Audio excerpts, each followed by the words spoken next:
Okay, so these are the FRQs. This just gives some rough details for the FRQs, so you can't get too technical, like with complex numbers. We're just doing real numbers. You don't have to worry about complex and all this other little special stuff, special details that most of y'all wouldn't just assume is true normally. They're just explicitly saying what we typically assume is true. So the functions of g and h are given by this right here. And we says we want to rewrite g as a single log. So we need to rewrite g of x equals log base 2 of x to the third plus log base 4 of x. So we want this as a single log. Now the problem here is that this is a base 2 and this is a base 4. So I need to change this to be a base 2 as well. So we need to change a base formula. So I want to make it log 2. So we are going to make that log 2 of x over log 2 of 4. And then bring down my stuff I didn't touch. Okay, so now here, log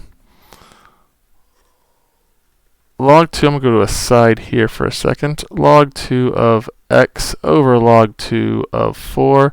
That's the same as, well, log 2 of 4 is just 2. So this is going to be log 2 of x over 2. So that is half of log 2 of x. So that's the same as saying 1/2 of log 2 of x.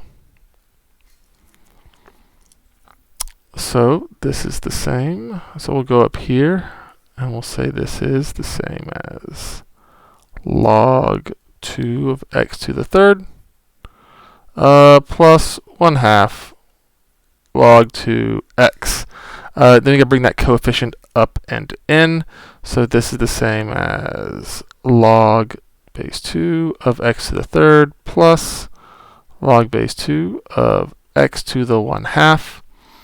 And then now that they're the same, we can bring them together into a single log.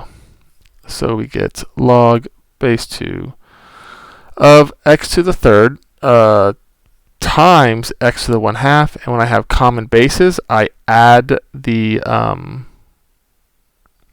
powers. So this will be log base 2 of x to the, so you can do 3/2, so 3.5 would be fine. If you put in there, so that's, get this to common denominators, you can add them. You can make it, this would be 7 over 2 would be another perfectly fine, valid answer. But there we go. Next is to rewrite h of x as a single base. So let's see here. So h of x is equal to 4 to the x plus 1 times 2 to the 3x all over 2 to the 2x minus 3. Now with this one, these again are not all in the same base, so we can't do too much with them until we fix that. So let's make 4 as a base 2. So 4 is just 2 squared, so this will be 2 squared to the x plus 1 times 2 to the 3x all over 2 to the 2x minus 3.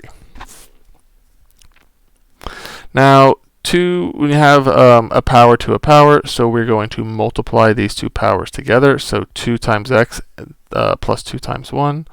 So this will be 2 to the 2x plus 2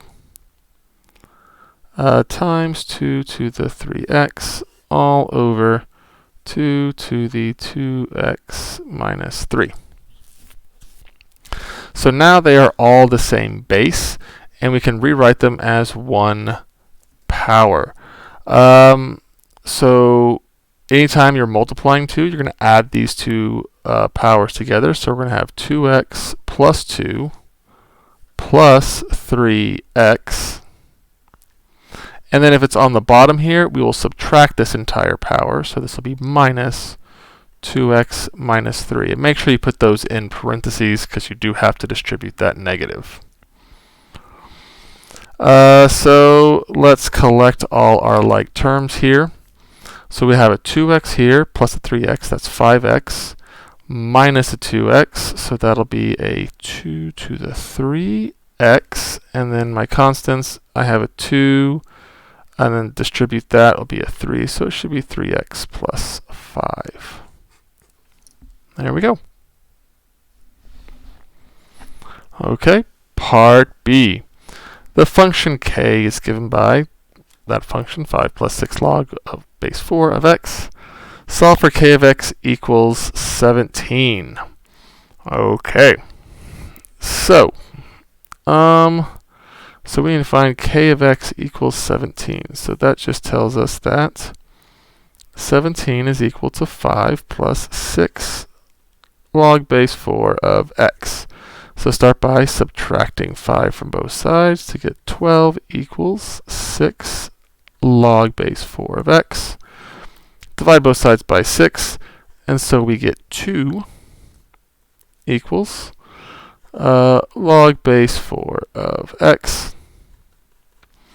And then we drop the log, so this will be 4 squared equals x, which is 16. There we go. Okay, next up, the function m is given by all of that, 2ln minus, Find all input values in the domain of m that yield an output value of 0. So we need to find m of x equals 0, is what that's telling us. And we have to keep in mind that for this part, x has to be greater than 0. And x has to be greater than, well, take that back, 7x minus 10 has to be greater than 0. So x has to be greater than 10 over 7. Okay, great. So now we just got to figure out values for x that this will work. So let's combine this into, let's start condensing this down to ln of x minus, rewrite the problem here,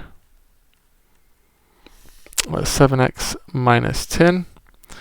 And now I have to move this power, or this coefficient, before I do anything. So this will be ln of x squared minus ln of 7x minus 10. Now we can combine these two. So I'll get ln of x squared divided by 7x minus 10. Since this is subtraction, that will be division. And all of this is still equal to 0. So then I will bring this up and over. So I will get, this is a base e. So e comes up and over. So e to the 0th power is equal to x squared over 7x minus 10. E to the 0 is just 1. Anything to the 0th power is 1. So 1 equals x squared over 7x minus 10. Multiply both sides by 7x minus 10. And we get 7x minus 10 is equal to x squared. And then we'll move everything over. So I will get 0 is equal to x squared minus 7x plus 10. Now this is a quadratic, so we can use the quadratic formula, or we can see if there is something that we can factor. So what two numbers multiply to be 10, but add up to be negative 7.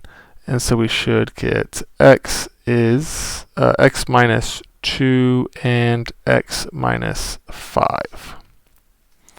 So x equals 2 or x equals 5. Great. Let's look at our restrictions now. So we have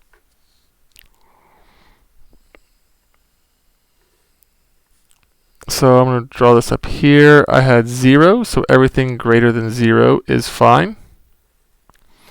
And then I had, what this is, everything bigger than 10 over 7. 10 over 7 is, let's put it right here, 10 over 7. It's less than 1, right? This is less than 1. It's more than 1, but less than 2. And then so our two solutions are right here at 2. And right here at 5. Now both of these solutions fall within our restricted domain.